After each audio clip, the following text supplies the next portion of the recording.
So one of my passions in what I do is talking about ethical considerations. Um, and honestly, almost everything I've said to this point falls under ethical considerations because we all need to be aware of what we know and what we don't know. And it can feel, especially if you're in private practice or maybe you just do prayer ministry out of your church, it can feel pretty isolating and you don't know who to trust. And if you're like me, the people that come to you, even if you only see them once or twice, you value them deeply. And so you don't want to just Google a service for them and send them off to the unknown for some strange healing. You want to know what you're doing. And so what we tend to do is we just keep working with them. And it's like, well, I just need to learn more and I just need to broaden my skills. And to some degree, yes, I think life is about learning and broadening our skills for sure. But I also think life is about being the body of Christ and saying, if I'm not made to do this, who is? And maybe I try this and it doesn't make total sense to me. So who's doing it and who's doing it well that I can send them to? And so that's what we want to talk about just right off the bat is knowing your limits, knowing what you're good at, knowing what you're made for.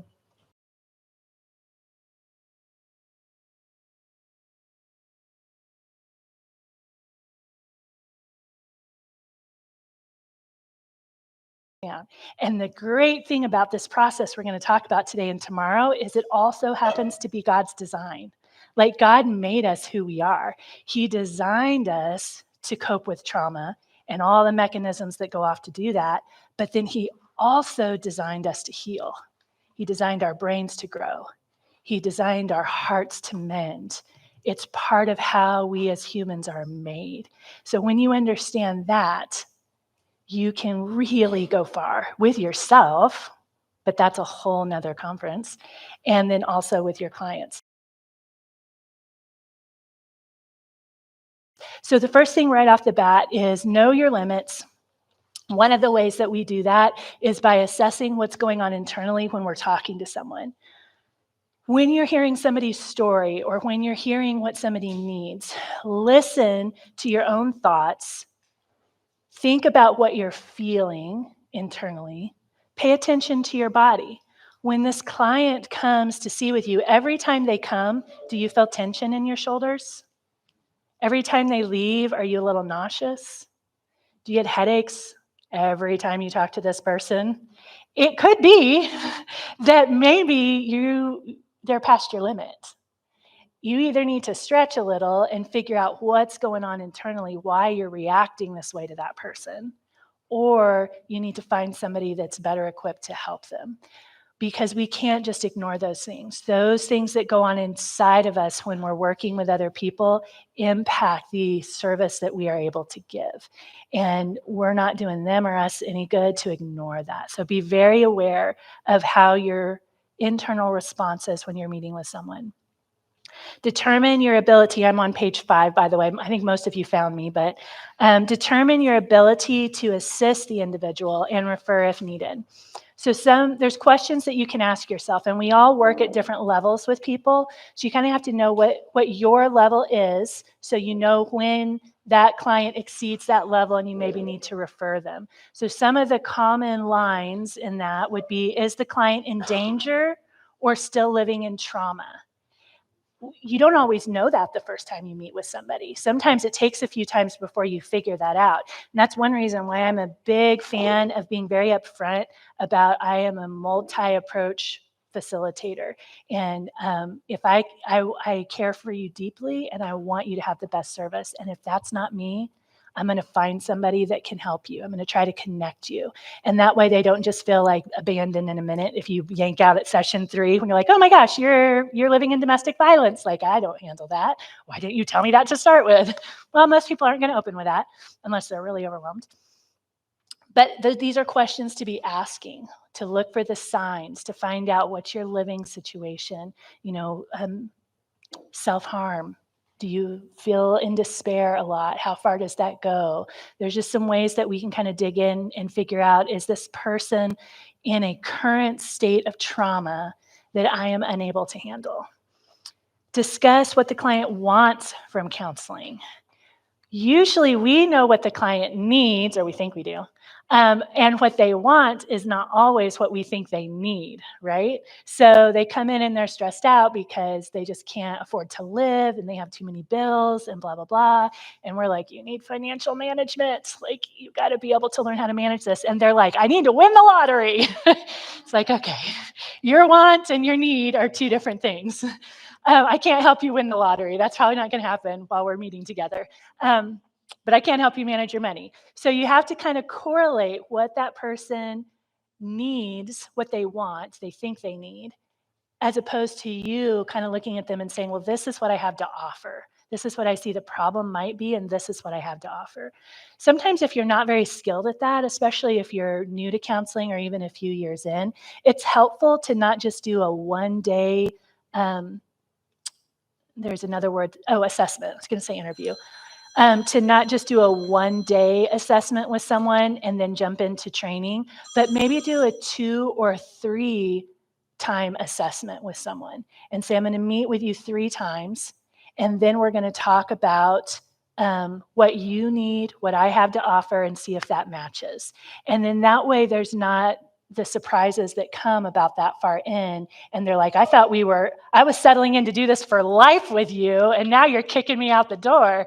It's like, no, let's just back that up a little bit and say, let's just take a couple of times. And you know what? You may decide you don't like my personality or how I braid my hair or whatever. That's totally fine. I may decide that I have this friend that would be amazing with you, and she has all the skills I don't. Let me send you to her. But we're going to just meet a few times and assess that. That is very safe. Those are boundaries that are respectful of everyone in the room and reduces the hurt and the harm that can happen when we just jump in assuming that we can handle it because we're going for it. Ask yourself these questions. Do I have the training or the skill set to assist with this type of trauma? Can I manage my response to their trauma story? So those are those physical feelings and cognitive responses that we talked about earlier. Or can I manage what they're requiring from me as a counselor? Some people have different levels of neediness outside of meeting. And so can I handle texts or emails from this person? Can I handle, maybe they're involved in a court case, what might be involved in the courtroom with me? I have to kind of assess those things, and that's what those initial sessions are for. Will this client need additional resources for their healing journey? I think it's really important that we use language that doesn't establish us as their primary person for survival. You know, we are in this together and we are going to do this. You and me, you and me. Okay, I don't ever want to narrow that down to just you and me with pretty much anyone on the planet. I think we all need community, but especially our clients, to be able to say, okay, we're going to do this. And, you know, there are people in the community that can come alongside of us, come alongside of you. We're going to do this as a community, this healing journey. We're going to talk a little bit more about that later, but it's an important mindset to shift versus this, all the pressure's on me to make things work out for this person. That's one of the main places where burnout comes from. And I want to keep all of you guys doing what God has called you to do as long as possible because we need you. So reducing burnout's part of that.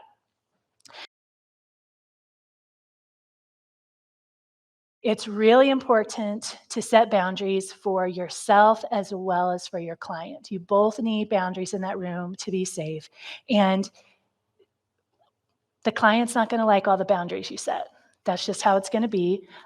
The boundaries that we set as facilitators sometimes are really hard because of our heart, because of a lot of reasons. But we need to set our boundaries. And keeping in mind, boundaries are never rigid, they're always flexible. So there can be some give when we set boundaries, but we always need to have a framework in mind. When you are a clinical person and you've gone through school to do counseling, this is a big deal. They talk a lot about this, and usually you have an informed consent and you have some boundaries that are listed in there, and your brain already thinks this way a little bit. There's more to do to be trauma informed, which we'll talk about in a minute. But if you are a prayer person or someone who does biblical counseling, life coaching, one of the non-degreed helping professions, you don't often think about boundaries. It's not harped into you by a professor for 2 hours a day for a whole semester. And so it's not ingrained in you as well. And it's something that you have to kind of learn on your own and say, okay, what are boundaries? Talk to a counselor. If everything I've said in the last 3 minutes is foreign to you, connect with a counselor and say, hey, can I see a copy of your informed consent? Like consent. I want to know what you do to help keep yourself and your client safe. We have a sample informed consent on our website that you're welcome to look at and see what are some of the things that it's actually loosely what I use in my practice to help keep you and the client safe.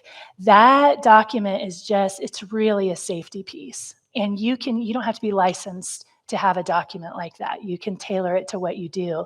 And that way the client knows what to expect and you know when you can say no and refer back to your document. And it is just very, very helpful.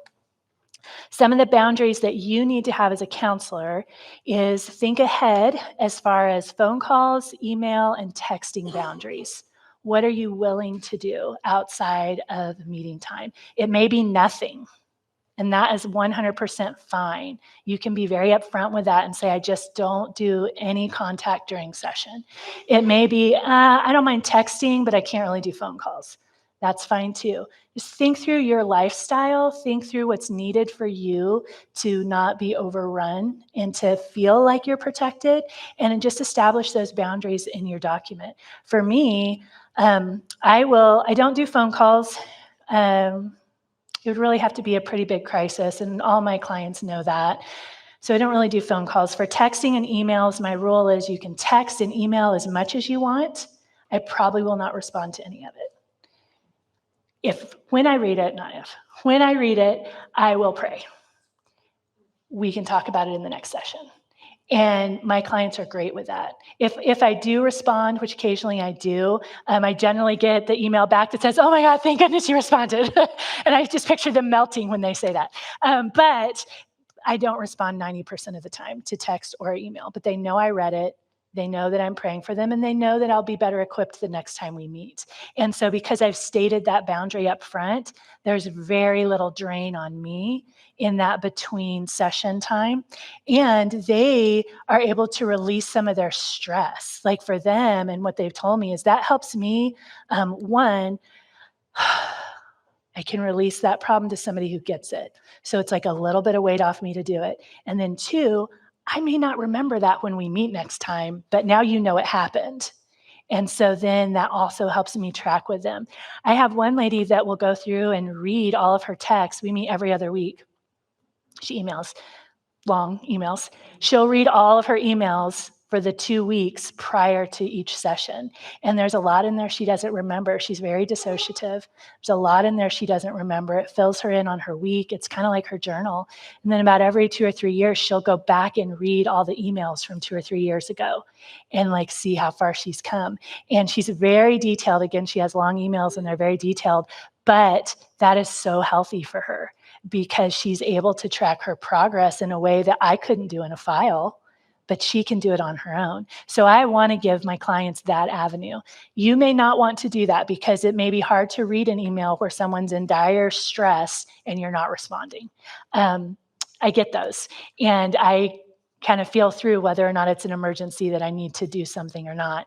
But set your boundaries. Whatever those boundaries might be, they can be different for every person. This is a big one, emotional boundaries for the counselor, both in session and outside of session. How do you keep from carrying the emotional burden of the session from day-to-day life? And honestly, this is one, see how far, we started a little late, so I'm gonna see how much detail I can go in here. I could do a whole unit just on this one thing, but I'll say it in short. You have to find a place internally, externally, where you can download your sessions at the end of the day, where you're not taking your Thursday into your Friday. Because when you carry the weight of 5 people that you saw on Thursday into Friday and Saturday and Sunday, you cannot do that and be fully present on those days. and you will wear yourself out. And it will be a burden to you. And quite frankly, I think it's very rare that the Lord even calls us to that level of burden. I think that's his burden to carry. And there are times when he puts someone on our heart and we do carry that burden for a period of time. But I don't think that's your whole caseload. For me, one of the biggest boundaries that I use is my faith. And my faith in saying, God cares about this person. He's with this person. He knows every detail. He knows what they're experiencing in this exact moment. He's got this. And I trust him fully. I've had many suicidal clients. I've had high-risk clients. I've been on a bridge with a lady ready to jump, waiting for the police to come. So I've been in all the situations that make you pull in all your clients and feel like I need to be there for everyone or else. It doesn't matter. It doesn't matter if you do that or not. Your clients are still going to do what they're going to do. And sometimes we make it worse when we try to do everything for them.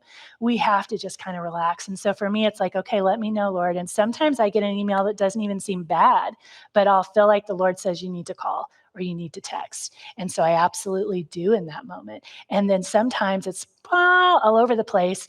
And it's like, okay, I know that was, if you don't know dissociation well, you'll hear this later. I know that was a protector part just venting to me and that my client's not in real danger because I know my client. You just kind of have to know the Lord, if that is your tool, know your client. If you're like, I don't know if my faith is big enough to trust God with a client, especially a high-risk client that much, okay, then find something else. Get a shoebox, write their name on it and put it in the shoebox and say, I'm not going to think about them again. Maybe I can't do that. I can't go 7 days without thinking of the people in the shoebox. So what I'm going to do is every night, I'm going to spend 10 minutes praying for all the names in the shoebox. Then I'm going to put them back in the shoebox. Or maybe once every 3 days, I'm going to pull out all the names and I'm going to, from a fresh place, because I haven't thought about them for 3 days, I'm going to think about their goals. I'm going to think about their treatment. I'm going to wonder, is there something that maybe I'm not doing that I could? Is there another treatment method that I could institute? Because this is really valuable, the rest cycle of our brain. And if we are hyper-focused on a person and their situation, our brain does not have time to rest about that person. And if our brain doesn't rest, it's harder for it to come up with new ideas. You just get locked in that same train of thinking. And there may be 5 other things you could be doing, but because you're just obsessing about it, you can't get off the track. You're just stuck on that one-way track. Give your brain a rest for a few days and then say, okay, I'm going to go back and think about this person and think, what could maybe we do different? And that will help activate some creativity in your brain, just neurologically, to help you be able to engage with that person better. Emotional boundaries are really, really necessary. Think about your personal information. What information will you and won't you share with a client? Some people, it's absolutely none. Some people take off their wedding ring and, there we go. Take off their wedding ring and hide it and no family pictures and like, you know nothing about me. And that's fine. There's a place and a time for that for sure. Some people are like, okay, I'm okay if you know demographics, but not details about my family, genders of my kids or how many kids or things like that. That's fine too. You just kind of have to think about your own situation. If you're new to setting that kind of boundary, personal information boundary, I always recommend you set it high because it's easier to loosen that boundary than it is to suddenly stop talking because then people are going to say, what did I do? Why are you not telling me things anymore? I could tell you story after story of counselors with poor personal boundaries that went awry, but I will pick one because it's a good one. I worked with a high trauma client. She is DID and probably SRA, but I changed jobs before we could get to that. SRA has to do with ritual abuse. And I was doing in-home care for her. So it was when I was working in the Northland for a government agency under my degree, licensed. And she paid like $8 a session. So it was a great program that put counselors in the home. I'm sorry that's not around anymore. And she was intense, man. And she is one of the more intense DID clients that I've worked with. And so you just had to be really careful with her. If I went in with a cold, like where I had to breathe through my mouth a little, she just would get triggered. Like if are you okay? Did I say something wrong? Just because I made a sound. She was just very, very sensitive. Now, she was the funnest lady that you can imagine. She was always had a good story. She was very hospitable. She had agoraphobia, which is why I was in home. She couldn't really leave her house because of her anxiety and stress. But I built rapport with her over the years, and we worked really well together. Counselor after me came in, and totally different case. So I still met with this lady every once in a while. I had transitioned into biblical counseling, so I still met with her every once in a while. And she told me a story of one of the counselors that she got that would come in, plop down on the couch with all of her stuff, and then proceed to de-stress about her personal life. And these are some of the things that she would say. First of all, her marriage was on the rocks. My client knows way more about that than she should have. Secondly, her marriage was on the rocks because of her job and the intense clients that she worked with. Yeah. I'm like, my client was like, I just sat there and listened. Like, I didn't know what to do. So fortunately, the lady was so over the top with her personal story and stress. And she would tell my client, you are so easy to talk to. Like, oh my goodness. Because she was terrified. She was frozen in her chair and couldn't do anything. She's like, I don't know what's happening here. My client was like, I don't even know. Like, I can't tell her anything about me because I am the type of person that's wrecking her marriage. Like, it was just really, really, really bad. We have to set those boundaries. We can't be friends with those people. We have to know when someone has a high level of trauma and they're our clients, how much are you going to share? It's one thing to say, I understand you're going through a divorce. I went through a divorce 10 years ago. I'm over it now. I've been there. I'm not there now. That's all we should say. Like, you shouldn't go into details about your stuff. And it's arguable whether you should say that or not. But you need to assess, what are my boundaries for personal information? How much do I share? How much do I not? They will be set for you if you don't predetermine them. Because especially trauma survivors, they don't know boundaries. They didn't grow up with boundaries. So they don't know what to ask and what not to ask. And it can be surprising. Supervision. This is really important, especially if you're in private practice or, again, work. You're the prayer person at your church or at your organization, your helping organization, maybe a residential facility, and you're the one that they send people to. There's really no one else doing what you're doing around you, or maybe one or two other people. Who do you go to for questions? Because we should all have that. We should all have somebody that we can say, hey, I've got this really tricky case. I'm not sure what to do. We're better when we brainstorm together. And I'll do a little plug in here and say that we offer monthly cohorts for people to come together who are working specifically with a DID client. And if you're kind of stuck on them or you have questions, anyone who completes both days of the training is welcome to attend the monthly cohorts, where we can kind of help you do that for this particular population. But you need to find somebody that you can ask questions to, because that's just really healthy. Regular assessment of your personal needs. Is this wearing on me? So I should have brought a copy in, but we have a free booklet on our website that is for, what's it called? Strategies for Thriving, I think, that has a work-related stress assessment in it. And is the other one compassion fatigue? Is that it? And then another assessment that's to assess your compassion fatigue. We get that when we work with people. We have compassion fatigue. We get tired. It's a lot to give out. It's a lot to co-regulate people all the time. And very often we don't recognize our own symptoms, even though that's what we do. So all right, setting boundaries, those were for you. Now setting boundaries for the people you work with. They need to know how and when to contact you. So you've already thought through that in the first section. Now you're able to put that in your document. How and when to contact me. Referral process, so they know up front, hey, I may refer you out, not because you're too much for me, or I can't handle you, or you're bad, but because I really care and I want you to have the best service possible. Just be upfront about that. And then approach and limitations. So let the client know this is the approach I work. Maybe you do listening prayer and you're like, I don't know clinical things. I don't have a degree. So what I do is prayer.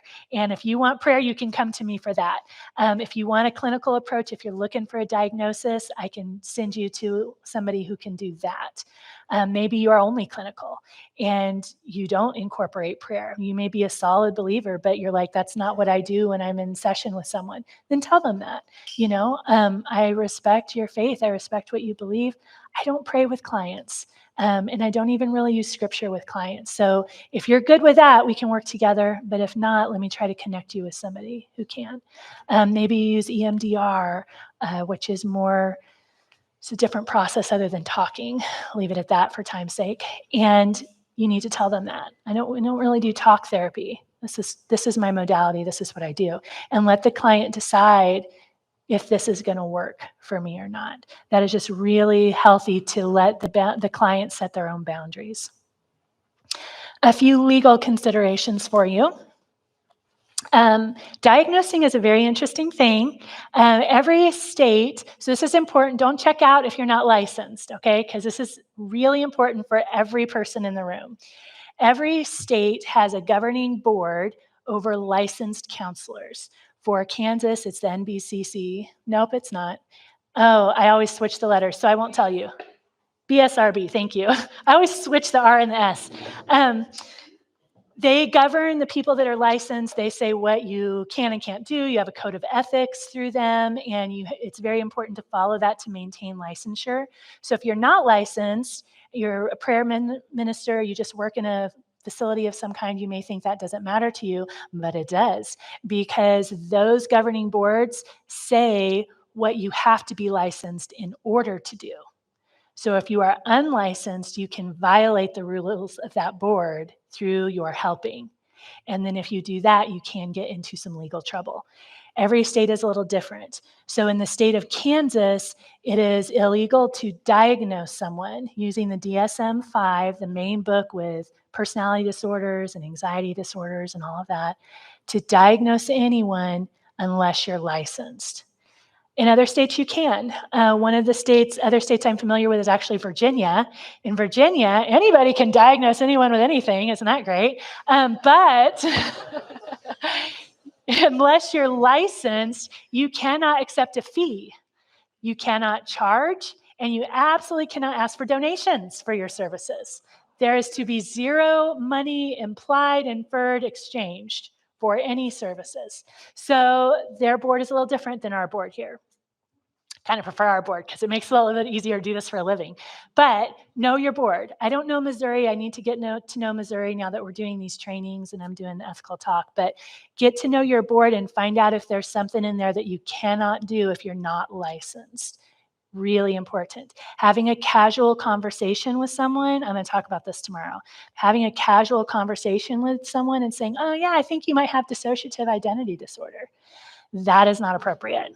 That is a high level diagnosis. And that can, even if they have it, that is not the way that should be presented to someone. And if you are in Kansas and you're not licensed, it's also illegal. So be cautious. Know your state. Yeah, I kind of harp on that a few times down there, so we'll move on.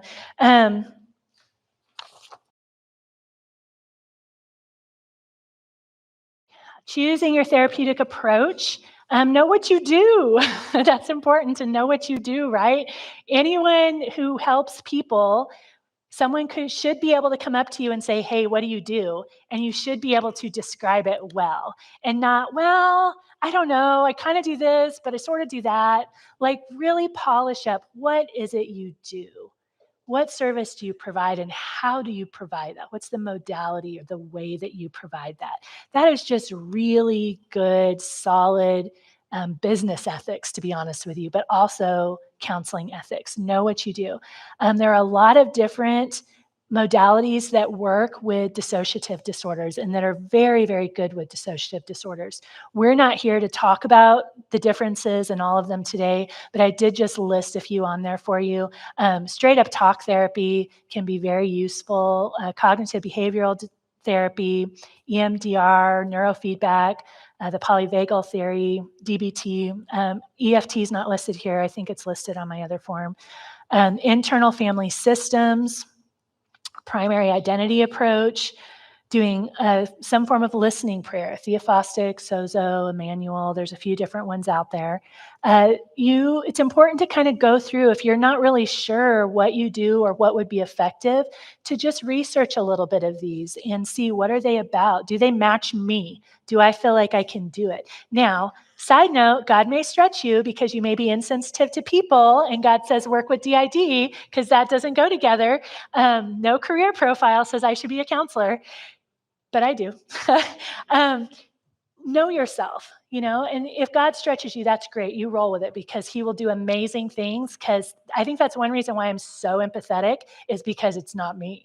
So it's like God is very empathetic. He's like the heart and soul of who we are. And so he's able to just kind of flow through and do that. So if God wants to stretch you, don't resist that. But that's his business to do that. You learn about who you are. You learn about what modality works well for you, what you understand. Learn the advantages and the limitations to whichever approach you pick so that you can know when you need to refer sooner. When you learn, most modalities will tell you this works good with this population of people and it doesn't work good with this population of people. Don't feel like you got to do it all for everybody. We've lived that for way too long. All of us have, honestly, and we got to start moving the pieces around and get people to where it's more effective for them. And sometimes caseloads are a concern with that, and I get that. And maybe that's another class that we can talk about sometimes, is just some creative ways to build your business. Stephanie and I have both done that from scratch, and so we know how to do that very well. But it's do no harm. And we got to get people with approaches that work with them and that work for us.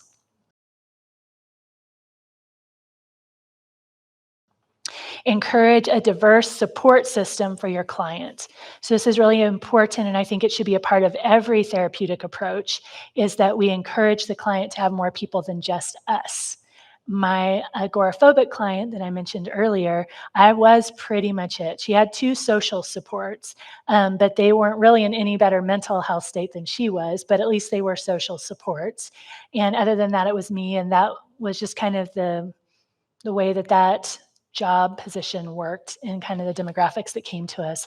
But it's important to encourage that. They don't have to tell every person in their life their story, because that's why some people, hesitate to go to church, or they hesitate to go to the community center or join a gym or whatever. It's like, but if I become friends with someone, I have to tell them that my dad did these awful things when I was a kid.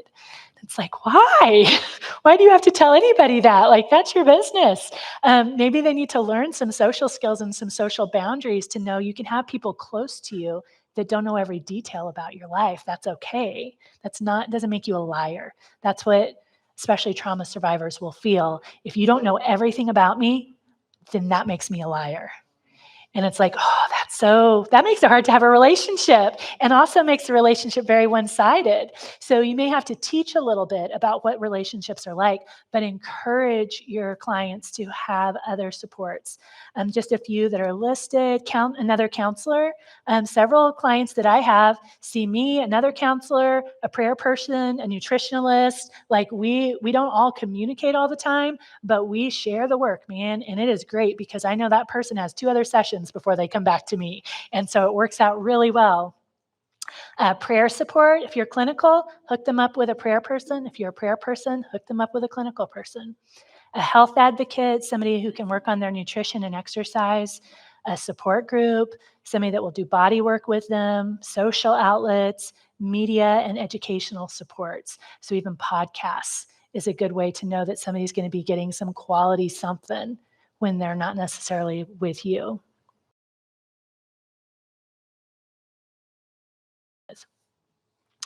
Don't feel like you need to have all the answers. It's important to not make the client think that you are completely incompetent, so that's good.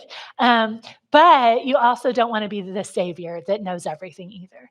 And so if I have somebody ask me a question, even with, I'm very well versed with DID, but they'll ask me a question about DID and I'm like, I'm not sure. I'll tell them that. I'm like, I'm not really sure. Let me look into that. Like, I'm not sure, but I can find out. I'm resourced. You can still ask me these things even if I don't know.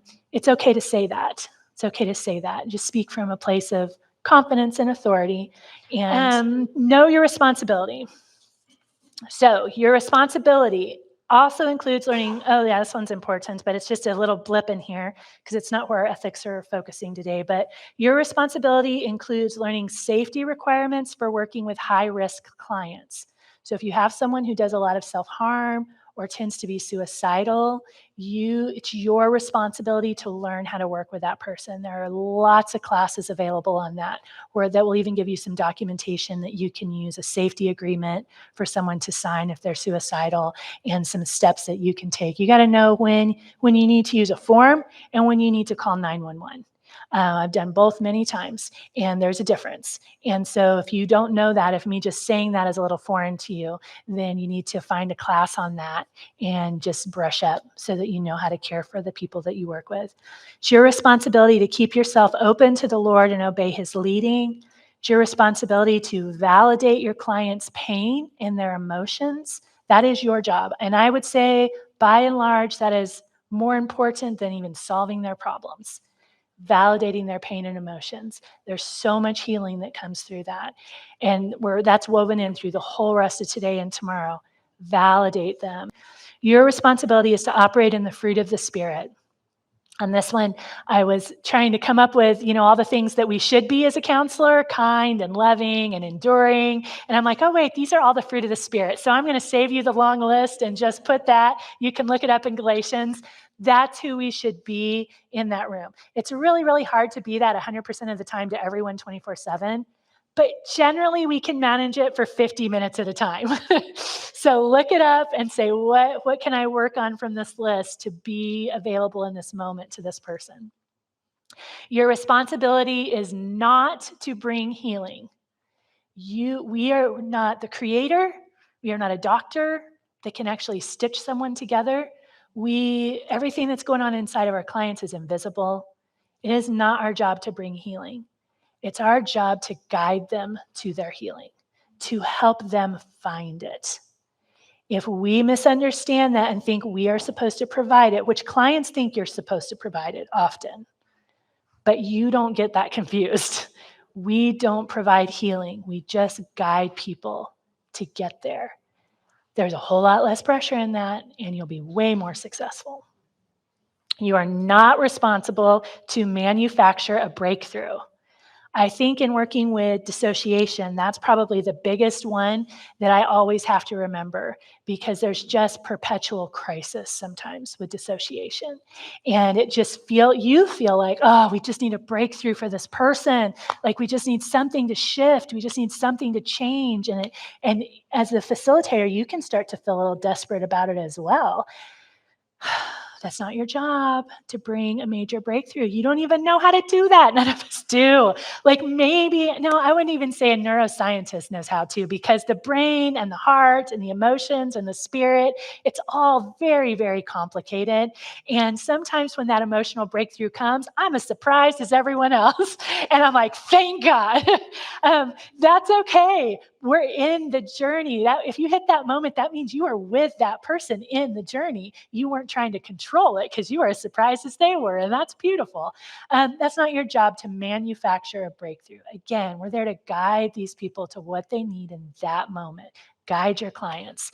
It's not your responsibility to get the individual to accept truth. How many times do we know exactly what they need to hear? Yeah, all the time. Really, that's not true. If you just believed this, everything would change. Okay, good luck with that. It's just not going to be that easy, generally. If it ever is that easy, it's only because that person has been working on it and primed up to that moment, and you just happen to be harvesting someone else's labor, truthfully. That takes work. When we come into this place where I have to convince them that what they're believing is not true, I have to convince them that God loves them, I have to convince them that they can receive healing, you are going to put way too much energy in the wrong spot because you can't do that. And if they can't be convinced of it with whatever you've said to that point, then probably it's the wrong question. Probably they need to work somewhere different first because they're not ready for that. If you get too invested in pushing what you think they need, you are going to miss what they actually need. So you got to back down. It's not your responsibility to get them to believe something that's true.